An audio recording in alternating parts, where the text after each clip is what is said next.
உங்கள் புழக்கடை தோட்டத்து வாவியுள் உங்கள் புழக்கடை தோட்டத்து வாவியுள் செங்கழு நீர்வாய் நெகிழ்ந்து ஆம்பல் வாய் கூம்பினகான் செங்கழு நீர்வாய் நெகிழ்ந்து ஆம்பல் வாய் கூம்பினகான் செங்கல் பொடி கூரை வெண்பல் தவத்தவர் செங்கல் பொடி கூரை வெண்பல் தவத்தவர் தங்கள் திரு கோயில் சங்கிடுவான் போதந்தார் தங்கள் திரு கோயில் சங்கிடுவான் போதந்தார் எங்களை முன்னம் எழுப்புவான் வாய் பேசும் எங்களை முன்னம் எழுப்புவான் வாய் பேசும் நங்காய் எழுந்திராய் நாணாதாய் நாவுடையாய் நங்காய்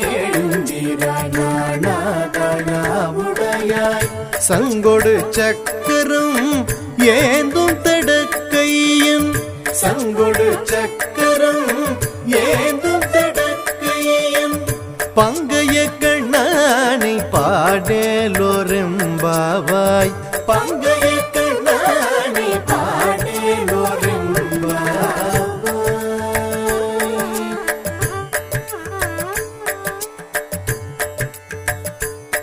ఏమే సఖీ, ఇదేమి ముందుగా మమ్ములను లేపుదునంటివి కదా, ఇంతవరకును పడుకొనే ఉన్నావేమి? లెమ్ము, తెల్లవారిపోయినది. చూడు, మీ పెరటిలోని ఎర్ర కలువలు విచ్చుకున్నవి, నీలోత్ఫలాలు ముకిలించినవి. కాషాయంబురైన మునులు యోగులు తెల్లని పలువరుసలు కలిగిన వారందరూ దేవాలయాల్లో భగవద్ ఆరాధన నిమిత్తమై కోవెల తలుపులు తీయటానికి ఉంచెకోలను తాళపు చెవులను తీసుకొని వెళ్ళుచున్నారు. ఇవన్నీ ప్రాతకాలమగు సూచనలే కదా. నీవు చేసిన వాగ్దానమును మరచితివా? నీకేమి, నీవు పూర్ణురాలవు కదా. సరే, ఇకనైనను లేచిరమ్ము, వాగ్దానమును మరచిన సిగ్గులేనిదానా.